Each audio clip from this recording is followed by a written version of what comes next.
súper bien y vamos a comenzar la clase con lo siguiente. Ya.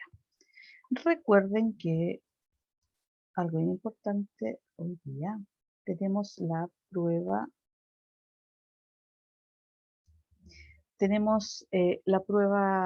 que corresponde a los contenidos, que es hoy, ¿ya? Y esta prueba va a estar disponible después de a las 2 de la tarde ya va a estar disponible, que es la prueba entonces de este diferenciado, economía y sociedad, ¿ya? Y lo prometido entonces, el compromiso que fue pasada hicimos algunos tipos de preguntas y que en la clase de hoy día íbamos a hacer una síntesis de lo que entra en esta prueba. Vamos a comenzar entonces. El objetivo entonces es primero explicar que la economía es una ciencia social y que en el fondo estudia las formas en que los distintos organismos, los distintos agentes económicos toman decisiones económicas, considerando lo que son las necesidades, los bienes, y que hay una relación entre ellos dos que da por origen el problema económico y que se basa en la escasez. ¿Ya? Y vamos a ver también cómo se da respuesta a las preguntas en la economía eh, y que estas formas de respuesta dan origen a distintos sistemas económicos. Nosotros vimos tres: el sistema de mercado o capitalista, el sistema centralizado o también llamado socialista y el sistema mixto, que tiene mezcla de los dos. ¿Ya?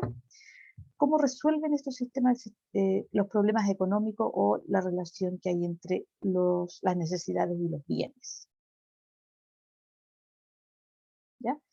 Y aquí puse los objetivos de las clases, las distintas clases que nosotros tuvimos, los conceptos básicos como vamos a ver primero, cómo se toman decisiones desde el punto de vista económico, conocer los sistemas económicos y cómo estos también toman decisiones, ¿ya? Cómo dentro de cada uno se toman decisiones.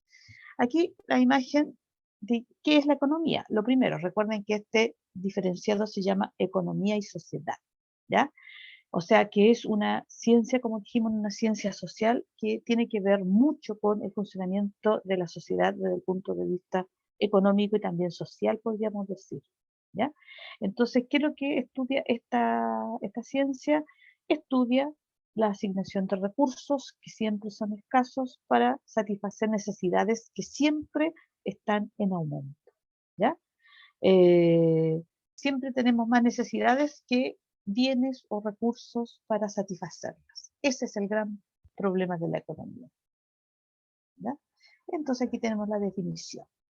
Es la disciplina ciencia social que estudia la forma en que se administra la relación entre las necesidades ilimitadas, o sea, siempre aumentando, y los recursos que son escasos, con que contamos para satisfacer esas necesidades. Entonces, eso implica una toma de decisiones en la vida cotidiana. Ya nosotros vimos unos ejemplos en que las personas tenían que tomar algunas decisiones. Las empresas también toman decisiones económicas, el Estado también toma decisiones económicas. Vamos a recordar algunos conceptos, ¿ya? ¿Cuáles serían estos? Necesidades, bienes o recursos, servicios, escasez, ¿ya? Vamos viendo. Primero las necesidades, ¿ya? Las necesidades siempre tienen que ver con aquellas cosas que nos faltan o aquellas cosas que nosotros deseamos tener, ¿ya?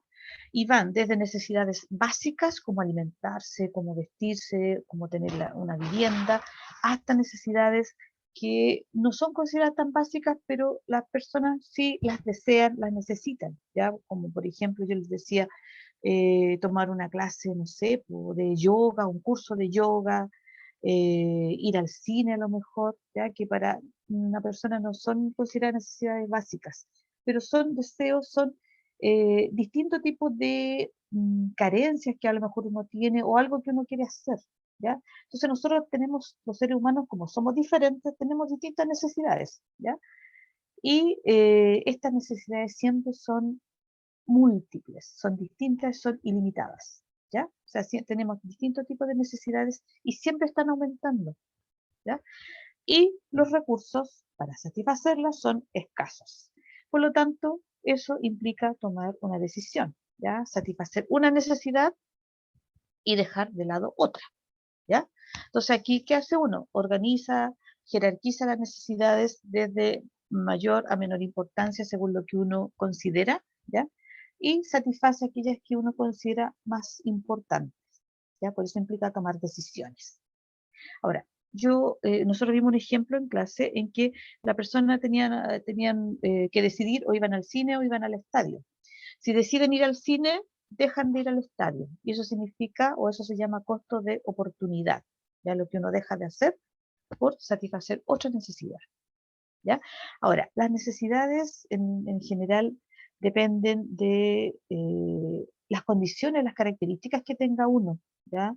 De los ingresos que uno tiene, ya, del estilo de vida, de la edad también, porque no todos tenemos las mismas necesidades, ya, eh, de muchas cosas, de las formas de vida que uno tiene también, depende si tiene un tipo de necesidad o no. A una persona, si no le gusta leer, no tiene necesidad de comprar un libro, un ejemplo que estoy dando, ¿ya? Pero para ella no va a ser una necesidad fundamental, pero a una persona que sí le interesa mucho leer, un libro será algo muy importante. ¿Se fijan? Y aquí tenemos ejemplos de necesidades a través de esta imagen y que la necesidad siempre está relacionada con algo que uno carece, que algo que uno le falta, y, o también con el deseo, algo que uno desea obtener, ¿ya? Y aquí hay distintos tipos de necesidades, ¿ya? Desde comprar la alimentación, ahí están en una clase de meditación, ¿ya? Distintos tipos, la tecnología también, ¿se fijan? Son distintas las necesidades, ¿sí? Ahora, ¿qué cosas satisfacen estas necesidades? Los bienes o recursos. Y son algo tangible, algo que nosotros lo vemos, lo tocamos y que nos permite satisfacer estas necesidades. Ahora, hay una clasificación de bienes económicos y bienes libres, ¿ya? La mayoría de los bienes tienen un valor económico. ¿Por qué? Porque para hacerlos, para producirlos, se requieren recursos. Se utilizan los factores productivos, ¿ya? Por lo tanto, estos bienes incluso tienen un precio, ¿ya? Tienen un costo de producción, tienen un precio. Y tienen dueño también, ¿ya? Por lo tanto, son los llamados bienes económicos. Y por su parte, como veíamos en las clases anteriores, hay bienes que no tienen, como alguien me contestó en una clase, no tienen dueño ni tienen precio, ¿ya? No hay que pasar por un proceso productivo para obtenerlos, ¿ya? Y se considera que son abundantes, hay en algunos casos vamos a cuestionar algo, pero que son libres, ¿ya? Por el hecho de que uno no paga por usarlos, por ejemplo. Y ahí está el aire, el agua de un río, que eso es lo que decía, eso ya está más escaso en esta época, el agua del mar, por ejemplo, la luz del sol, ¿ya? Que es algo que nosotros utilizamos y que no pagamos porque la usamos, ¿ya? Entonces son bienes libres. Ahora, estos bienes libres, dice, deben estar protegidos para asegurar su disponibilidad, ¿ya? Y fundamentalmente nos referimos a qué cosa, por ejemplo, el agua el de los ríos, de los lagos, que el aire no esté contaminado, porque nosotros lo necesitamos en buenas condiciones, no contaminado. ¿Se fijan? Por eso se habla de proteger estos bienes. Pero la diferencia entonces es un bien libre en que no pasa por un proceso productivo, no tiene precio, no tiene un dueño, ¿ya? Los bienes económicos sí, pasan por un proceso productivo, tienen dueño, tienen precio. Uno puede decir, el agua potable es un bien económico porque pasa por un proceso, tiene dueños y nosotros pagamos una tarifa, un precio por usar esta agua potable. ¿Se fijan? Ahí está la diferencia. Pero si decimos el agua de un río, el agua de un lago, el agua del mar, son bienes libres. Nosotros no pagamos, si vamos a la playa y nos bañamos ahí o navegamos, no pagamos, digamos, por por usar el mar, sino que pagamos a lo mejor por el medio de locomoción que nos permitió navegar, pero no por usar el mar. ¿Se fijan? Entonces tenemos bienes o recursos que satisfacen estas necesidades.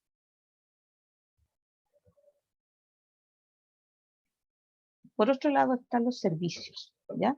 Los servicios también, perdón, los servicios también satisfacen necesidades, pero ya no son bienes tangibles, son prestaciones humanas, ¿ya?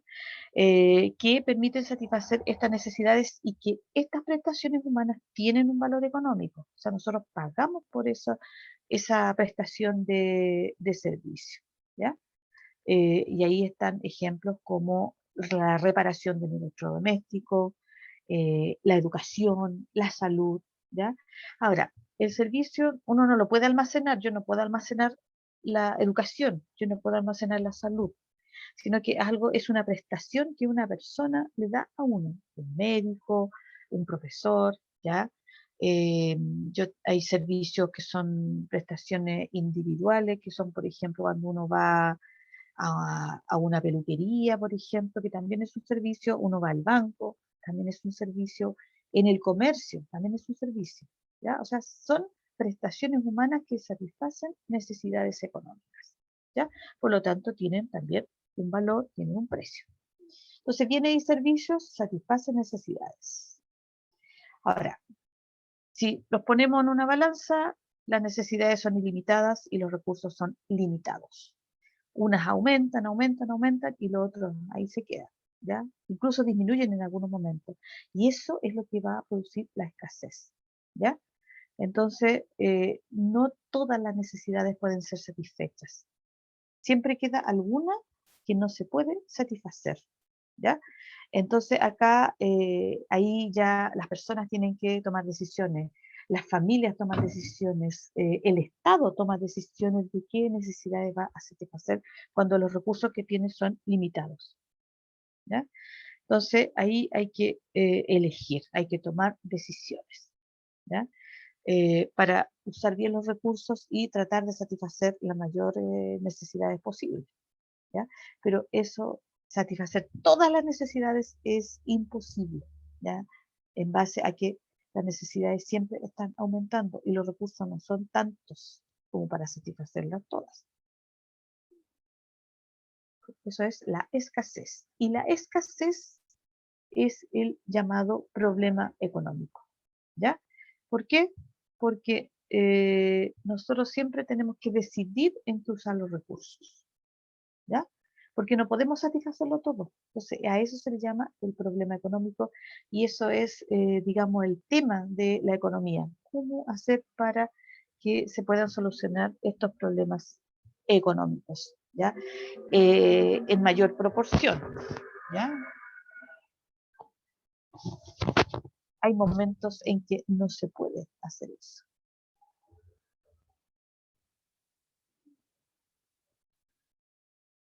Ya, aquí recordemos también otros conceptos, ¿ya?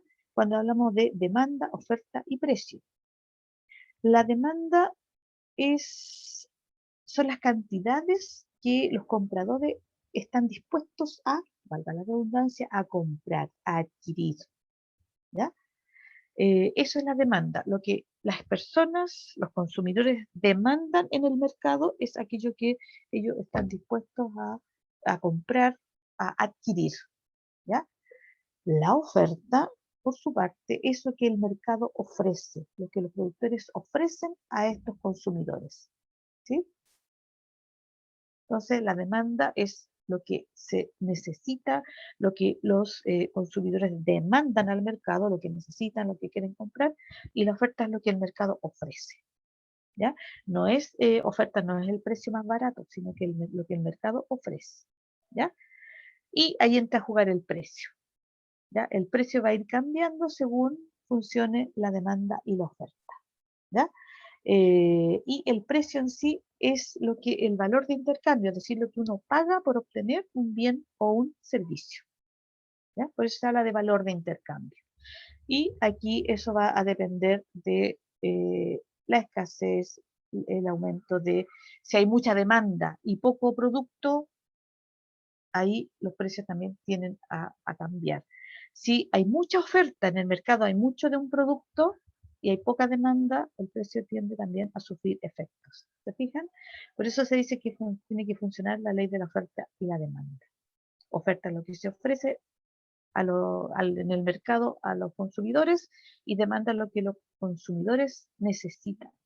Y el precio es el valor de intercambio, o sea, lo que uno va a pagar por un bien o un servicio, ¿ya? Y eso el precio varía según cómo funcione la demanda y la oferta, ¿ya? Sin considerar que a lo mejor pueden intervenir otros aspectos y que nosotros en nuestras clases los vamos a ver, que es cuando intervienen los productores de productos, valga la redundancia, se ponen de acuerdo para fijar precios. Y eso tiene un nombre, pero lo vamos a ver después. Aquí la idea que se plantea es que el mercado tiene que funcionar prácticamente solito, sin que nadie intervenga de manera negativa, ¿ya? Ahora, dentro de la economía nosotros hablamos de agentes económicos o agentes productivos, ¿ya? ¿Y quiénes son estos agentes? Son los que hacen funcionar la economía, son los protagonistas del funcionamiento del sistema económico.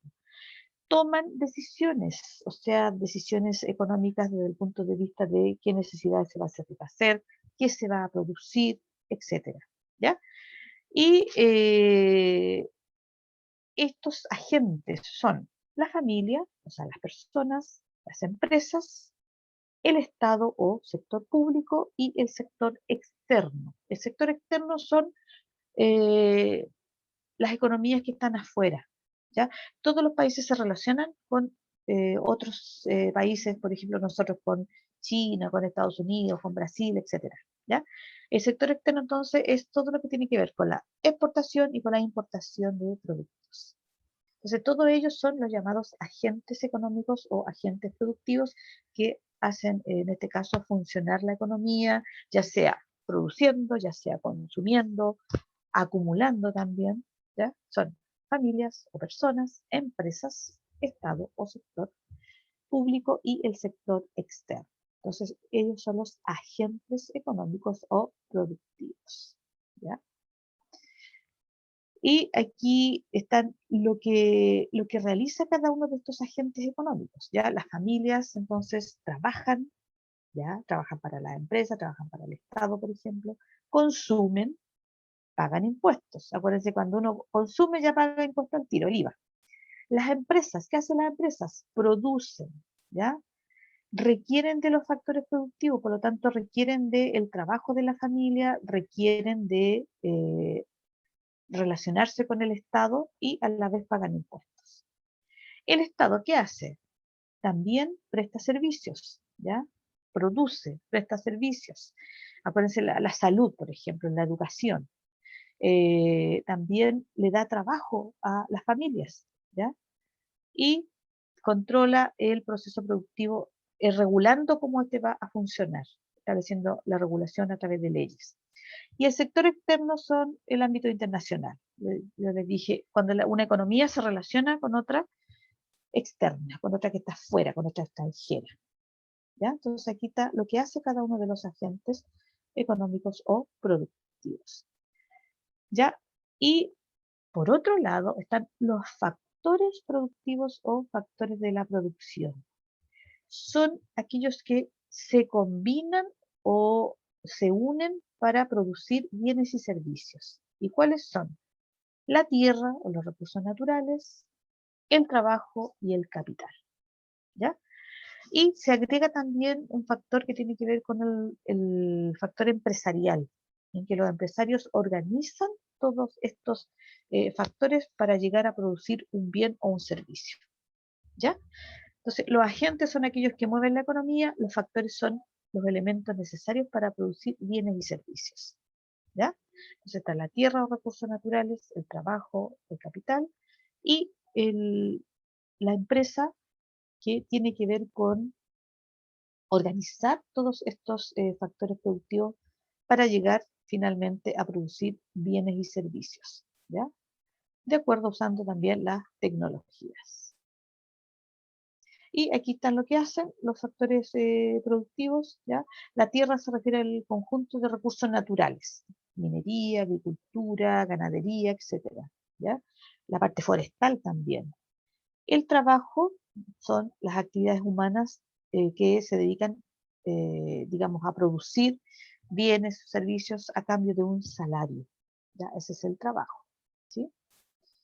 Y el capital, que son bienes que se utilizan para producir otros bienes. Por ejemplo, pueden ser eh, físicos, por ejemplo, una maquinaria, la tecnología, alguna herramienta, el mismo dinero, ¿ya? Y también pueden ser habilidades humanas, ¿ya? Capacidades humanas que nos permiten elaborar bienes y prestar servicios. Y la iniciativa empresarial, que es la que yo les dije, que es la que organiza todos estos factores anteriores, ¿ya? Los organizan el capital, organizan los recursos naturales, ¿ya? Entonces, es un elemento que se ha agregado ahora último como un factor importante, ¿ya? Ahora, hay que tomar decisiones económicas, ¿sí?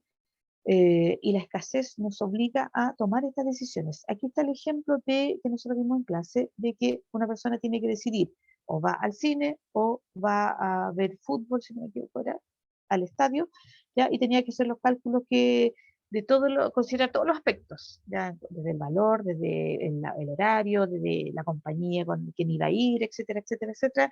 Y en base a todo eso toma una decisión. Al tomar una, deja de hacer otra. Y a eso se le llama costo de oportunidad, ¿ya? O costo alternativo también se le llama, cuando uno tiene que tomar la decisión. Hago esto, pero no puedo hacer otra cosa, ¿ya? La escasez entonces nos obliga a eso, a ese costo de oportunidad, a tomar decisiones. Es un ejemplo de la vida diaria. Ahora, aquí nosotros vimos un flujo, en este caso, económico, en que se ve lo mismo que aparece escrito, se ve en esta imagen, en lo que hace cada familia, el rol que cumple, digamos, perdón, cada uno de estos factores, ¿ya? De la producción, que son las familias, las empresas, y en este caso lo que producen, los ingresos, el gasto que tienen. Una familia, por ejemplo, gasta comprando, en este caso, consumiendo bienes y servicios, ¿ya? Pero también la familia es la que vende su trabajo, en otras palabras, presta sus servicios a una empresa a cambio de un salario, ¿ya? Se fijan, aquí va funcionando, acuérdense que los productos, los insumos van en la parte que está de color rojo, y en la parte de afuera que está de color verde está el flujo de dinero, ¿ya? Lo que se gasta, lo que ingresa, etcétera. ¿Se fijan? Y ahí hay que tomar decisiones. Por otro lado, aquí se agregan, están todo lo que son los factores económicos. En este caso está la familia, las empresas, el sector externo y el gobierno o el sector público o el Estado, ¿ya? Recuerden que el Estado también compra productos, ¿ya? Compra productos, contrata personas, ¿ya? Por lo tanto, aparte, y también ofrece servicios. Yo les decía, la salud pública, la educación pública, por ejemplo, ¿ya? Pero todo esto implica toma de decisiones por cada uno de estos factores. Y aquí está la explicación del flujo circular, ¿ya? Que, digamos, se apareció en el primer lugar, y está la explicación por si alguien no la recordaba, ¿ya? Ahora, toda esta toma de decisiones implica que el Estado, las personas, tienen que tomar decisiones. Y por esa forma de tomar decisiones, surgen los llamados sistemas económicos, ¿ya? Nosotros vimos tres. El primero se llama economía de mercado. También se le da el nombre de sistema capitalista, ¿ya? En que aquí, ¿quiénes hacen funcionar la economía? ¿Ya? Hay tres preguntas que la economía debe responder. ¿Qué producir? ¿Cómo producir? ¿Para quién producir? Y en este sistema de economía de mercado, ¿quiénes van a responder a esas preguntas? Esas tres van a ser el mercado. ¿A través de qué? De la relación entre las personas, los consumidores, y las empresas. Y se aplica lo que dijimos antes, la ley de la oferta y la demanda, siendo aquí el incentivo mayor para una empresa, ¿ya? Un emprendedor que trabaje en el sistema de economía de mercado, siendo el incentivo obtener la mayor cantidad de ganancia posible, ¿ya? Ahora, uno me puede decir, ¿y el Estado qué hace aquí? El Estado no interviene en las decisiones económicas, ¿ya? No interviene, solamente regula en cierta forma, pero no dice qué cosa hay que producir, cómo hay que producirla y cómo, para quién hay que producirla o para quién hay que distribuirla, ¿ya? Por eso se llama el sistema capitalista, economía de mercado, porque funciona en base al mercado. ¿Y quiénes actúan en el mercado? Los consumidores, las personas y las empresas, ¿ya? Aquí el Estado no actúa.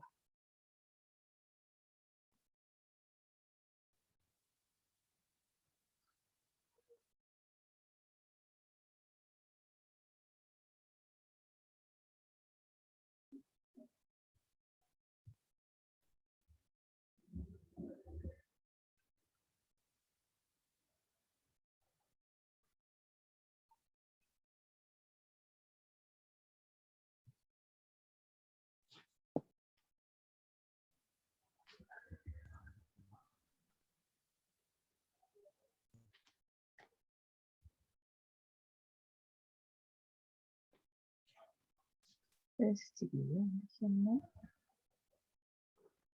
Voy a dejar de compartir un cachito. Se me quedó pegado. Vamos a ver.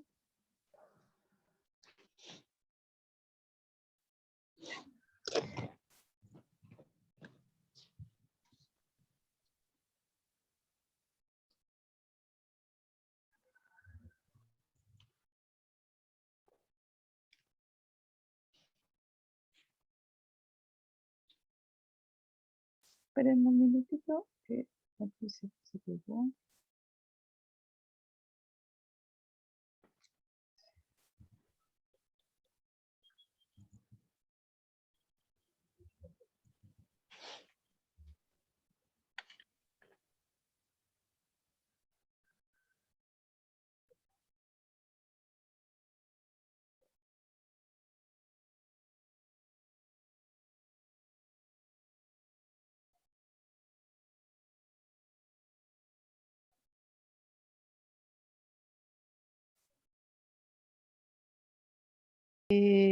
Al contrario, aquí el Estado toma todas las decisiones económicas, todas, todas, todas, ¿ya?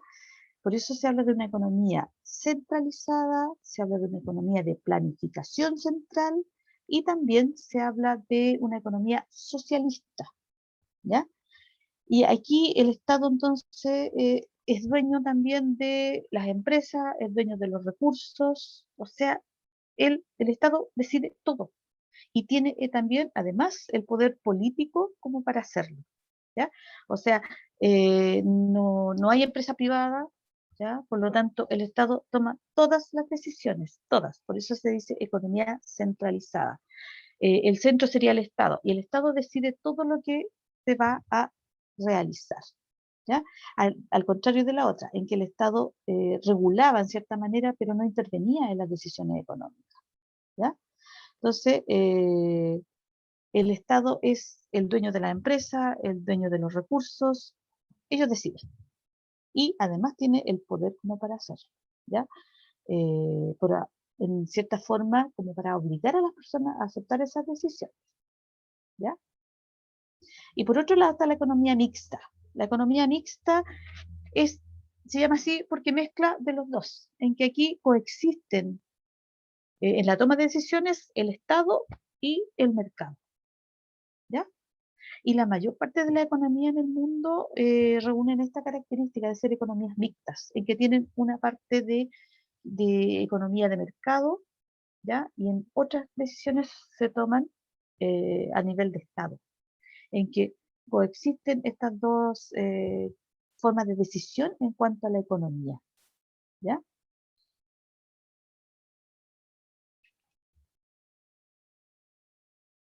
Y aquí está digamos, un esquema de los sistemas, ¿ya?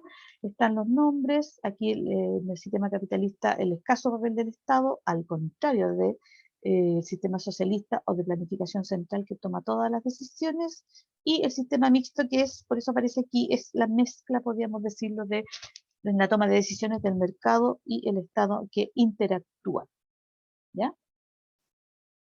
Toman decisiones en conjunto o algunos aspectos los toma uno, otros aspectos los toma el otro, ¿ya? Y aquí también tenemos los tres sistemas con el origen que les dio, cuando se iniciaron aproximadamente y quién toma las decisiones, ¿ya? Consumidores y productores, o sea, el mercado, aquí el Estado y aquí el Estado y el mercado. Por eso se llama mixta.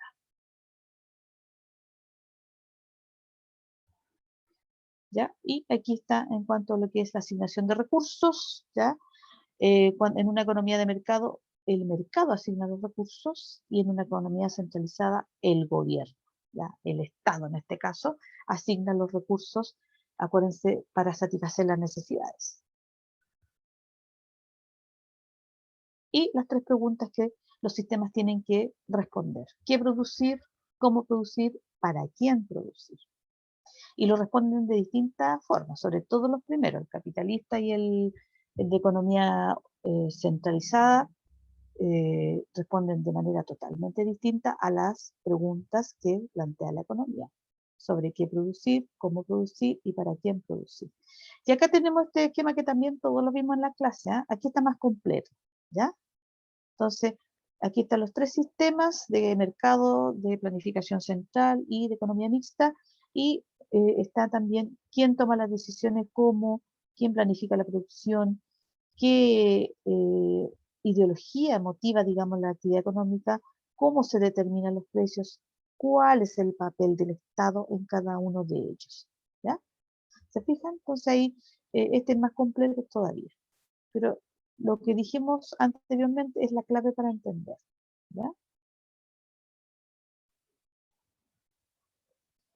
Y también algunas implementaciones, experiencias que se han implementado, históricas. El sistema capitalista en general se plantea que ahí estaría Estados Unidos, Gran Bretaña, Europa Occidental, ¿ya?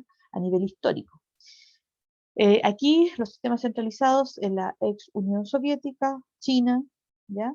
Europa Oriental. Estamos hablando de históricos, ya no existe esto de Europa Oriental en este momento, tampoco existe la Unión Soviética, ¿ya? Pero son experiencias históricas. Nosotros vimos en clase también que países que representan el capitalismo, y aquí también aparecen países que en algunos casos son considerados de economía mixta, ¿ya? Estados Unidos, por ejemplo, un país que es el líder del capitalismo, ¿ya? Está Francia, Japón, por ejemplo, Alemania, Italia, Suecia, Holanda, Reino Unido, pero en algunos aspectos, algunos de ellos son considerados de economía mixta, por eso se nos van a repetir. Ahora, la economía centralizada, hoy, en la actualidad, yo les di estos ejemplos, ¿ya? China, Corea del Norte, la República de Corea del Norte, la República de Cuba y la República de Laos, ¿ya? Y entre paréntesis puse los partidos. ¿Por qué los puse? Porque estas economías se sustentan en base a ese autoritarismo, podríamos llamar, ¿ya? En que hay un partido que controla todo, ¿sí? Entonces, a través de ese control férreo de la sociedad, ellos pueden imponer un sistema económico, ¿ya? Entonces, por eso en la actualidad es así. Antes funcionaba de un modo similar, pero los pocos que quedan de economía centralizada en que el Estado decide todo, ahí está, ¿ya? ¿Por qué? Porque mantienen esa característica de que tienen un partido fuerte detrás, ¿ya? El Partido Comunista Chino, por ejemplo, que tiene en este caso un gobernante, el que está ahora, Xi Jinping se llama, es vitalicio, vitalicio, nótese eso. Y en el caso de Corea del Norte, la situación similar, ¿ya? Así que ahí estamos. Y de economía mixta tenemos acá Noruega, Dinamarca, Alemania, Suecia, ¿ya? Que tienen como base la economía de mercado, pero también funciona bastante lo que sería el sistema mixto, ¿ya? Aplican harto de sistema mixto. Ya, chiquillos, la prueba hoy día, y voy a ver antes que terminemos el chat. Acuérdense, hoy, después de las 2 de la tarde, ya terminamos, nos queda una clase más, la de educación ciudadana. Una vez que terminemos la clase de educación ciudadana, yo Profe, más o menos, ¿a qué hora se sube la prueba a dejo puesto? eso, a las 2 la tengo lista. Pero estoy Ok. diciendo, nos queda una clase más, que es la de educación ciudadana, y